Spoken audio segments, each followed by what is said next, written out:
folks, to the Life Coach Pod show. Today, we have a great guest, a veterinarian, who's going to talk to us about how to take care of our animals in quarantine, which seems like maybe they're taking care of us, but we'll get into that. I want to start, as usual, reminding everybody that it's a Tuesday. It is March 31st. For those of you who just given up on trying to keep track of time whatsoever, we'll let you know when it's time to go back outside. In the meantime, there are a few things for the time capsule that I wanted to talk about today, a few current events. The first one has to do with Trump weakening the fuel economy standards. Today in the LA Times, there's a big story about the administration rolling back standards, and these were put in place to help us with climate change. They have weakened our aggressive efforts to combat climate change by releasing new fuel efficiency standards for cars and trucks. So this is not good. The new rule for I'm a liberal. Everybody knows that. Big deal. I care about the planet. I care about you guys. I care about health. That's what matters most here. This new rule from the EPA will most immediately be plunged into litigation, which means the states are going to sue the federal government, because the state governments can sue the federal government to try to stop it, especially in states like mine, the land of fruits and nuts here in California, because we even have stronger regulation in California than we do at a federal level. You need to watch this story. If the administration survives these legal fights, it would spare automakers from having to meet these ambitious gas mileage and emissions requirements that frankly don't seem particularly unreasonable to those of us who want to breathe air.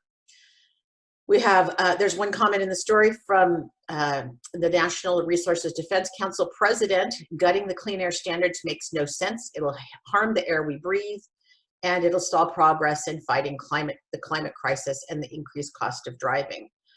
Here's the deal, though. This is really important to us because this is going to worsen our air quality, and I have no idea how many of us are going to get the virus, but one of the side effects, or lasting effects as we may want to think about it, is potential lung damage, and the last thing we need is more crap in our air. If you look at pictures, satellite pictures right now over China, as people have been asked to stay indoors, the air is cleaner. The airplanes are out of the sky right now over the US for the most part. Our air is cleaner. This is a good thing. We don't want worse air when we are facing potential lung damage if we happen to get the virus. So that's a story to watch. The next headline is from NPR. They have an investigative arm, and they're releasing a story, part one today, of a multi-part series on what they're calling the plastic wars. So I know the other day when I was talking about making smart choices about how you spend money, that was in Monday's show. You can listen to that on the podcast, the Life Coach podcast. One of the things you need to be careful of is how much plastic you buy. That's just been a smart thing to do, because if you care about oceans and you care about our planet, plastic doesn't go away. But here's what they're breaking in this new NPR study, investigation actually. The industry, meaning the fuel industry, has spent, the big oil industry, that's who makes our plastics, have spent millions in selling the notion of recycling because they wanted to sell more plastic. It's actually one of the ways they make money, especially if we're driving less. They make money by creating plastic. So for decades, Americans have been sorting their trash, believing that the most plastic could be recycled, but the truth is the vast majority of plastic produced can't be or won't be recycled. In 40 years, less than 10% of plastic has ever been recycled. You're going to need to just sit with that a minute and take that in. In the last 40 years, only 10%, actually less than 10% of the plastic we think as good citizens we've recycled has actually been recycled. This NPR investigation goes into details, and it goes all the way back to the late 1980s, when the plastics industry started spending tens of millions of dollars promoting recycling. And here you thought it was just people who had a good heart. No, it was the very industry giving us plastic that was asking us to go ahead and buy more. Based on their own records, they knew it was unlikely to ever be economically viable. Recycling would never be economically viable. Okay, this one I just need to take a minute. This is why I say be really careful when you buy plastic. Really think about what you can make yourself, or what you can buy in a different way and assemble at home. Just add water. All these plastic bottles, all of these plastic wrappers, individually wrapped plastic forks, which drive me nuts. All of that. This is bad for us. It's bad for our future. It's bad for our kids. It's bad for all of us. And I'm sure Tom's going to tell you it's bad for animals too. So here's the real kicker though, the part that's going to make you sick once they figured this out, that they might be in some sort of problem.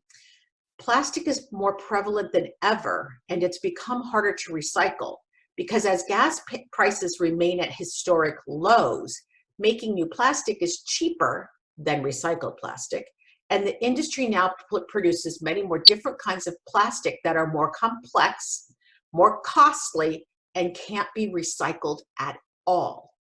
They've got profits in mind. And I know, again, this won't surprise you, but this has all been about profits. So efforts to reduce plastic consumption are mounting, but the plan to slow the growth of plastic will face an industry with billions of dollars of future profits at stake. There you go. So I want you to wake up, you should know I have it is a plastic cup, my Starbucks cup. This thing, a sucker I use every day. It has a lid because I have pets and they knock drinks over, but I keep to one. That's it. That's my cup. That's the cup I live by. And that thing, I hope nobody recycles it because I love that cup. It's my blue cup. All right, here's the last story. And it's just, I'm going to offer this up. I know people have different opinions about guns, but I think this is important to just be aware of because it could end up impacting you. The NRA has lobbied the Department of Homeland Security to make guns an essential business that needs to remain open during our quarantine. The Trump administration has agreed and is allowing gun dealers and manufacturers to be considered essential businesses that will stay open, regardless of your position on guns. Honestly, you have to admit this is a stretch. Guns don't fight a pandemic.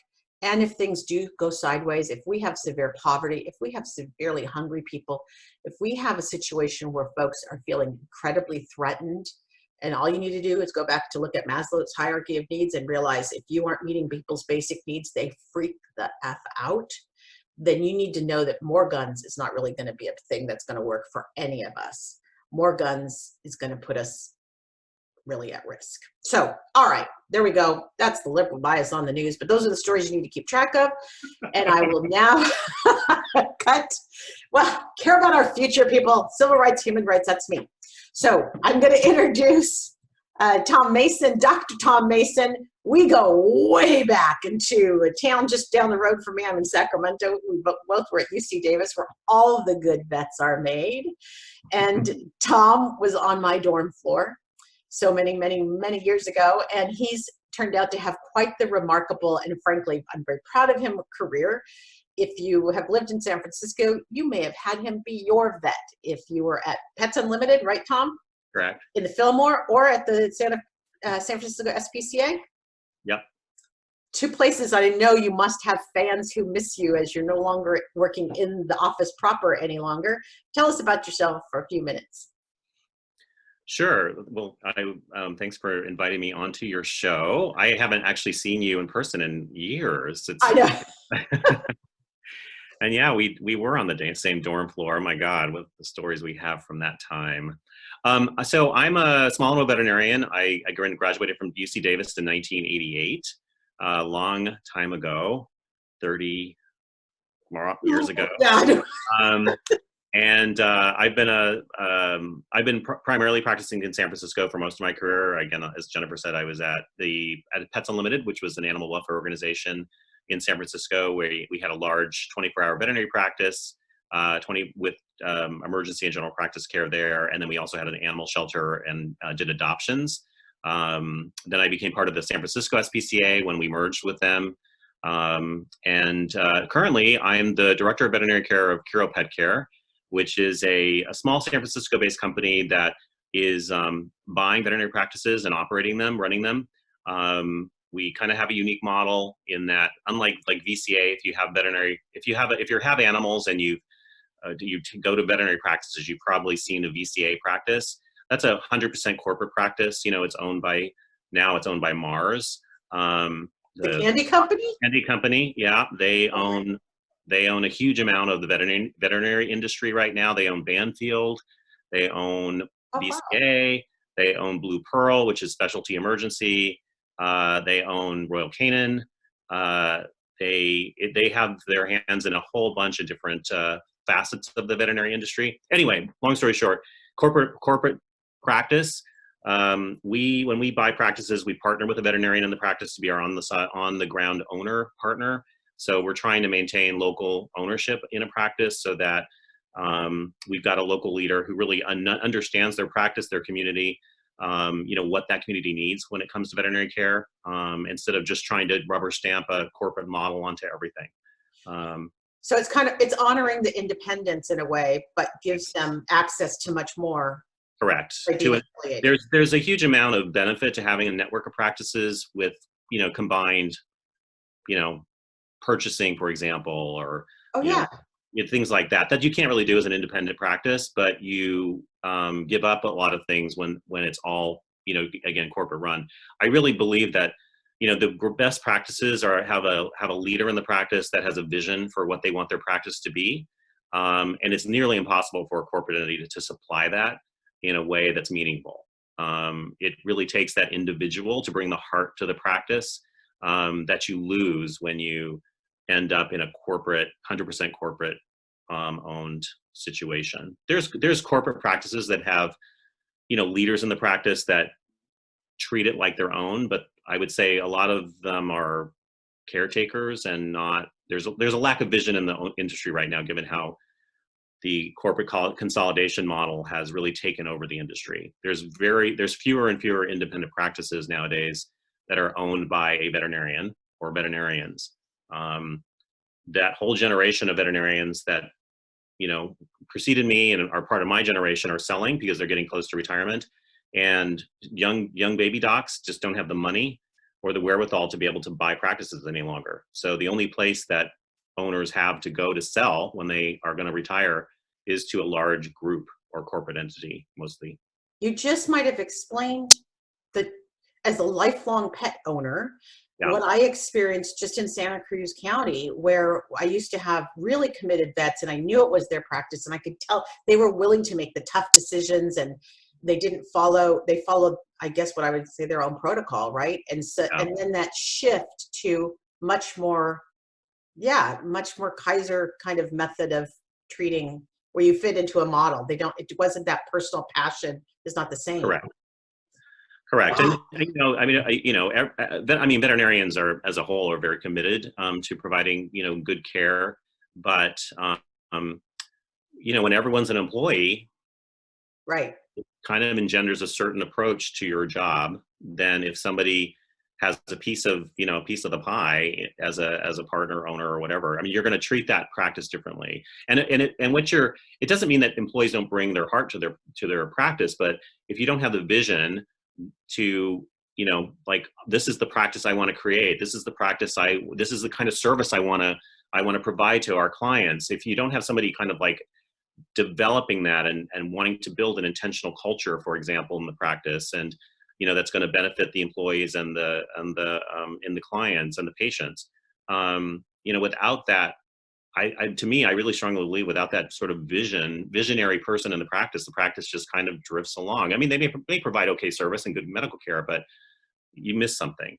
Yeah, I absolutely understand that intangible that you're talking about. For me, it's like me being an entrepreneur, I care so much about what I'm doing, but Yeah. once I join the rank and file, or say working for the man, as they say, it's not the same. I realize I'm expendable, but when it's my venture, I'm super committed to it and I'm super fired up about it.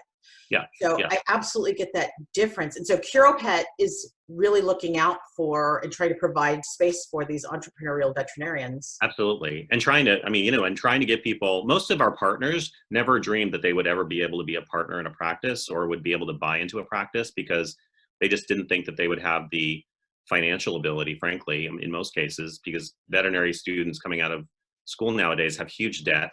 Yes. And, and it can take them 20 years to pay it off. And the idea of somehow coming up with $1 million, $2 million, $3 million to buy a practice just is beyond what most people can even imagine. So we actually fund the buy-in of our partners, so they don't necessarily have to come up with their own resources if they don't have it. We're really committed to trying to build a new generation of practice owners amongst my younger colleagues. Wow, I did not know that that was what you're doing now, but I'm super fired up, and I'm glad you shared this with us because I think anybody who listens to this and cares about their animals will have this now in the back of their mind as they make choices about who they see. To your point, you're not saying people that are working for the large companies are bad vets. That's not the No. point. The point is about the culture, the passion, and the idea of really allowing people to have their own businesses still. Yeah. To still do business the way they want to do business, which I Right. think is the thing that gives us the motivation in the morning to keep going. Yeah. And then also to have the advantage of a larger network, which inherently builds advantages. Getting the best of both worlds, essentially. That's fantastic. Well, okay, so we'll switch to the woof woof meow part of our conversation. Tom knows I'm a lifelong cat owner. He helped me hide a cat from a property manager once, so he knows good old Sophie, the cat that wouldn't hide. She was a great cat, though. So I'm really curious.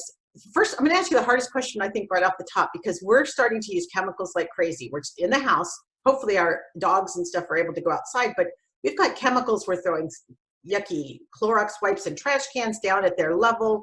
We're cleaning floors with chemicals. What do we have to worry about when it comes to our pets with this cleaning, with our germ phobia going on?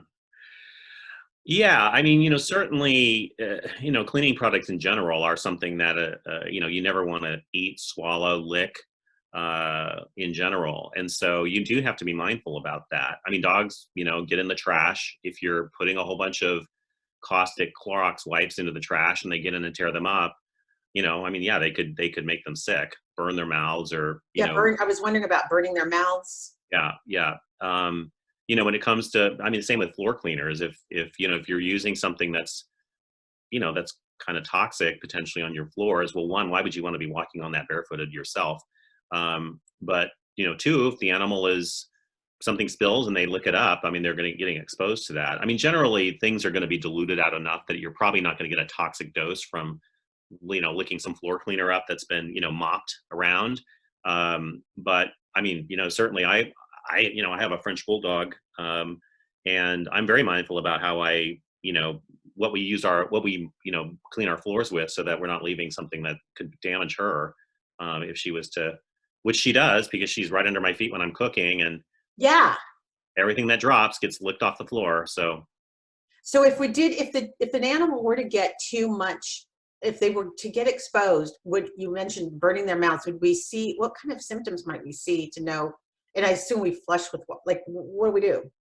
yeah, well, most of the time with most household cleaners, unless they get like an undiluted, like if they're getting into something that's concentrated, that's really what's going to be damaging. If it's been diluted properly, and again, it's going to be a small amount, it's probably not going to cause too much harm. But that being said, most of the time, if most cleaning product toxicities are the caustic nature of it is that it burns the lining of the mouth and the throat. I, And so usually what you'll see, I mean, it's usually pretty quick. okay. So you'll start to see salivation, licking, usually a ton of just salivation. They may vomit. It will be That's pretty good, quick. right? We would want them to do that, yeah, right? Pardon? And we want them to get it out, right? So if they vomit, if they're spitting, that's good, right? Because they're basically their body's flushing it out. Yeah, well, it's not something they can control, but the residual, effect will last more beyond just even with just washing it out. I mean, yes, that's going to be helpful to get it washed out, I guess, so to speak. But the caustic effect, the burn that it causes, is going to last beyond even getting it, even decontaminating them. So it's not a common toxicity, Right. honestly. Household cleaner toxicities is a pretty unusual one when it comes to the things that we see in veterinary practice on a day-to-day basis. Great. Um, Okay. Frankly, the most common toxicity we see right now is cannabis, cannabinoids, and edibles. Oh, okay. That is utterly common now. So the dog goes up, because I don't think my sweet cat here wouldn't eat cannabis, because where would she find it? Um, oh my God, where would my cat find cannabis? But what happens? Is it usually dogs? What do you see? Because that's a Yeah, really good generally one. it, 'Cause it's most people mostly think dog. It's cannabis. usually dog. I mean, it's possible. It's possible for a cat. I mean, I could have, occasionally you'll have a cat that eats like a dog and will eat anything, but it's mostly dogs. And they come in and they are stoned. I'm sorry, I shouldn't laugh because they're probably danger, right? The good thing about it is that it's very rarely do they eat enough to be lethal. For the Okay. most part, they do okay, but people are freaked out because they don't know what's going on. I mean, typically a dog will come in, they can hardly stand up, they can hardly stay awake, they're peeing everywhere, they just lose control of their ability to hold their urine. Um, Basic they're frat party. Okay. they're just completely stoned out of their minds, and um, there's some therapies you can do to help them get through it, or you just let them sleep it off. Okay. So all of you stoners out there, put your crap away. Don't leave your Yes, edibles down before you up, use put them and then up, put it put 'em up. away. Yeah, put it up. Then enjoy yourself, but know that your dogs can't get this stuff Yeah, because they will. They'll eat the cookie on the counter because they're not stupid. yeah, and some of the edibles are becoming more and more concentrated. So the potential for more serious side effects are there. As the dose increases. So is your Frenchie coming in? Oh, Yes. we can see a live animal. That would be awesome. Okay, so tell me about animals. So now we're all inside, and some of us are more stressed than others. But can animals pick up on this change that's happened in our behavior change? And Oh, absolutely. in I this, mean, animals are empathic, right? I mean, they completely take cues from their owners all the time. They're utterly social, and we're their pack, and we're the leader of the pack, hopefully. Um, okay, oh, so okay, yeah, they're that's gonna they're important. gonna take Okay, cues. I mean, if you're, and it doesn't really matter, even whether it's now in this COVID pandemic and you're trapped inside, or whether it's just day to day life. But if you're happy, they know that, and if you're sad or depressed, they know that too. And if you're angry, they definitely know that. So yeah, it definitely is something that will have an effect on them, positive or negatively. is there a way to know if your animal's feeling stress? Yeah, it depends. I mean, I would say in general, animals they kind of behave two ways. One is they'll have behaviors that don't make a lot of sense. They'll Ah, have sort of, displacement activities. So if they're nervous, some dogs will, chew or they'll chew on things. They'll act anxious. Some will withdraw and get depressed and sort of withdraw from interaction. So it can kind of depend. Um, but if we're seeing a behavior change, so clearly we've changed our behaviors, or a lot of us have. yeah, We're home more, we're cooking. They must think that's awesome.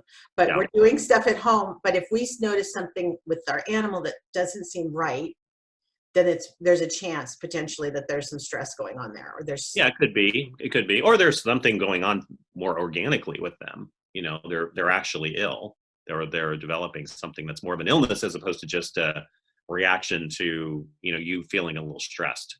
okay. I would say if you see something that's more extreme, I would be more concerned that there's something, especially if it's more extreme in terms of withdrawal, like the animal's more depressed, they're not eating as much, they're, something that they really seem off, that would more likely go along with something physically wrong with them. Okay. If you had a dog that was like, especially like a high strung dog that was acting more high strung as a result of, maybe environmental changes with owners staying home and people being stressed, that would be behavioral. That's much more obviously behavioral. But anytime you see an animal withdrawing, my first go-to would be there maybe is something physically wrong with them So it's versus like listless, like you might think of a kid with a fever or something, listless, not listless, interested. not eating, be acting, again, sort of withdrawn, depressed. I would think there may be something physically wrong more than behavioral at that point. So in my case, I have not been with my brood. I think everybody knows I have 4 cats at home. I Uh, haven't been with them in a whole month, and I'm going to oh, wow. probably stay with my daughter for at least for a while because She lives alone and she wants company. So Uh-huh. what happens when you're separated from your pet like that? We get to see the great reunion videos on TV, on YouTube all the time when a military person comes home, but otherwise the home's intact. In this case, it's my roommate caring for my cats. How do And is animals and experience? it and the roommate is your cats are used to your roommate, Yeah, and they get yes, on with her or him. they do. Yeah, they get on with her fine. Yeah. Yeah. So, in that particular case, that's a pretty soft transition for them to make. I mean, Okay. there's still somebody that there's still a caregiver in the house that they're used to. You know, they're in the same location, Same they're in the location, home. right? They're not, I mean, I would say that that's, I'm not saying that they won't miss you. Thank Um, you. but, but for the most part, they're probably going to do okay. I think where it becomes a much more stressful situation would be if, like, let's say a solo animal is in a home and now their primary caregiver is gone, and maybe a neighbor's coming in and feeding them once or twice a day, Ah, and otherwise they're completely isolated. That would be challenging. I would imagine that's going to have an effect, more likely. Or if the animal is suddenly in a new home with a new person taking care of them, for some period of time, then you're going to have some animals react in a way that they're going to act depressed. They may stop eating. That would have probably an emotional effect or a psychological effect on them. That kind of, not only a shift of caregivers, but a shift of environment. so Tom, that leads to the next question, which is so god awful, but of course, people are dying Yeah. and losing their pets. And what does grief look like in a pet? Or what would we expect? Because in that case, of course, I hope a family member or a close friend takes over the pet, but what might they expect in terms of grief in an animal? I mean, that's a good question, and it's funny. It's really interesting how, unlike, just like people, animals can adapt to things like that in so many different ways. Um, most of the time, what you're going to see is they just get quiet. They Mm, get quieter. They maybe aren't as active. Their appetite may be affected. Um, they I mean, they mourn just as much as people do, and that can be a mourning for the loss of a companion, like right. another animal in the house that dies, or a caregiver. So, but most animals are resilient. They find their inner resilience once they kind of go through it, and they'll usually do okay as long as as long as they are in another loving home that they can bond, with their new caregiver. And I would suspect that new home gives them the space to take the time to make that adaptation Yeah, as they get used to new yeah, people, new rules, new everything. yeah. And there's some animals, some dogs in particular, that are just like, whatever, new home. Oh my God, I just love everyone, and they're not gonna be affected at all. Oh my God, awesome dogs. Yes. Dogs. Yeah, yeah. Yeah, cats are so quiet and so passive aggressive. When they're mad, they just decide to bite you all of a sudden. So, No, we had this one French bulldog who, I mean, literally, we'd take him out for a walk, and somebody would have their car door open. He would jump in their car, like, I'm ready to go with you. Take me away. I don't care. It's like he would have been fine. So party dog. So, okay, you've worked with shelters. Is this a good time to adopt a pet? it's always a good time to adopt a pet. Aw, what a good answer. No, I mean, this is a perfect time to adopt a pet if you're home. I mean, one of the big challenges of adopting a pet is that when people have their normal work lives, how do you figure out, one, there's the transition of them having to be on their own for extended periods of time, especially a dog. And this would be a great time to bond with the new animal. So yeah, I would definitely encourage, if somebody's thinking about getting a new pet, this would be a perfect time to do it. I'm assuming, that's a good question. I don't know if shelters are still I open. don't know if they are, but I suspect if there was a will, there was a way. And maybe there's a way Yeah. that they're doing it through the fosters or something. Maybe the foster programs are doing it. Well, or a lot of animal adoptions now take place literally online. Like, people look for animals online, and a lot of the shelter programs will have, pretty robust, you know, information about the animal, to allow you to screen, like, this seems like a good match. I mean, it's always important to meet them one on one. So, That's what I know. potentially, I have So to get our online kitty. Oh, this is Katie's online kitty, Prentice, named after the Prentice on Criminal Minds. But she's 9 years old, and Katie found her online first. yeah, And she's yeah, been amazing. yeah. She was raised with a dog, so she thinks she's a dog. But Oh yeah, I love cats that like think they're dogs. oh yeah, she'll come get me. Now she's So gonna. so they yeah. So I would say if you can access an adoption center that is still able to do physical adoptions, then it would be perfect time to do it. Fantastic. Okay, that's such a good answer. I was hoping that was the answer.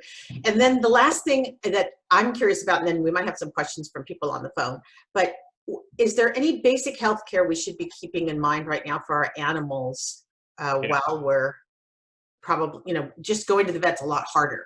Are there some things we could be doing at home to help make sure our animals are in good shape? Well, there's a couple things. One is that veterinary hospitals are considered essential, just like the gun stores. Um, so most veterinary practices are still open. They're still offering services. Most practices have transitioned to doing curbside service, which basically means that they're trying to limit the number of clients or limit clients coming into the hospital at all. They oftentimes will do phone screens first with the client to get histories. Client comes in, drops animal off, animal's taken into the practice, gets care, and then, and it's all done that way now in a lot of practices. Oh, that's good. Okay, good to know. So if you have, for the most part, even if your animal's due for vaccinations, most practices are still offering that service because they're important, and you don't want to have them lapse and get behind on them. So, so my recommendation would be, if there's a problem or if your animal has even some routine needs, you should definitely reach out to your veterinary practice that you go to, and most of them are going to be able to try to provide you service even now. A lot of practices are trying to move to doing some telemedicine, kind of like this, because there are certain cases that could definitely be dealt with this way without the need for an in-person physical exam of the animal. Potentially like stoned dogs. Like stone dogs, yeah. Because that's a visual diagnosis. It's just, I see on your coffee table what might be the problem. Yeah, exactly. Oh, most people deny that there's ever anything that they could have gotten exposed. Oh, it must be something they ate in the park. Oh yeah, that's it. Because people are always leaving their weed in the park. If you are, so the other interesting thing is that even though it's not been totally determined the incidence, but there have been a handful of confirmed cases of dogs and cats, well, a dog or two dogs and a cat that have been confirmed to have become infected with COVID-19 from their owners. So, coronaviruses are pretty ubiquitous, and they, there's lots of coronaviruses, and dogs and cats get infected with coronaviruses in general as a viral class. But there have been confirmed cases in two dogs in Asia and one cat in Europe that were confirmed to test positive for COVID. So what that means is that animals aren't the source or aren't the carriers of this. They're going to get infected from their owners. But if you happen to be diagnosed with COVID, you should be isolating yourself not only from your family, but your animals. Oh, wow. So I had heard about COVID potentially traveling on animal coats. Somehow their fur or whatever, you could have coughed on it, and the next person that pets your animal. I kind of figured you got to work pretty hard to do that, but okay. But you're saying if I'm actually sick, keep the pets out of the room because you don't want to give it to your animals. Okay. Yeah. Again, you're saying it's been an exception right now, but the point is just to be careful. There's no reason to have that animal with you when you're sick. And from what I understand, you don't want your animals with you when you're sick anyway. It sounds like it's pretty miserable. Yeah, no, it's true. And it's, there's not a lot of, most of our routine respiratory, flus and colds and things like that. Usually those viruses are not transmissible to animals, and the colds and upper respiratory infections that animals get are not transmissible to people. That's generally the rule. So usually it's not that big of a deal. But in this particular case, particularly because, again, if an animal in the house was to become infected from their owner, then they could then transmit that back to another person. So, that's the idea, right? It's not that even these animals were even sick. It's just that they become a potential source of spreading to people. You get the title as a vector, a threat vector. Great. So So it wouldn't, it's not a huge thing, but that maybe that's news that, maybe is not well known. And, it's important to know. I mean, again, if you were diagnosed with COVID, if you actually are testing positive for it, you just want to make sure that you're not also keeping away from your pets, which I know is hard, because the last thing you want to do is is not, snuggle up with your cute little. yeah, your fur baby can't be with Yeah. you. Yeah. Okay. So I'm going to open the lines. If anybody wants to ask a question of Tom, now is a good time. You can just unmute yourself and come on in. Sometimes this works and sometimes this doesn't. You taught me things I didn't know, and I really was interested in how the veterinary practice has changed and how this is affecting veterinary medicine. The telemedicine piece is the big piece. I think that it's been a sort of a niche trend in some practices prior to this. There's definitely a utility for it, but this is really like fast forwarding the implementation and adoption of that kind of interface with clients in a way that like nothing else would have ever. Veterinarians are very resistant to doing anything new. They are just so change resistant in general. And so, this is kind of forcing everyone's hand. That's right. You have to innovate in this kind of a situation to be able to, do your job. Right. Well, today was really great, Tom. I thank you so much for coming. We have a guest, or tomorrow, I'm trying to put together a super fun April Fool's show. I am not sure it's going to go the way I wanted, but I'm going to make sure I have something delightful and maybe something to make us laugh tomorrow with no current events, because screw that. And I think the biggest lesson we learned today is that you should not let your pets bogart your weed. That's what I came away from today. That is true. And not to go back to the 1980s and life in the dorms, but oh my God. Thank you so much, Tom. Thank you, listeners, for being on the line. And I look forward to seeing you guys tomorrow on the Life Coach Pod Show. Bye. Bye, everybody.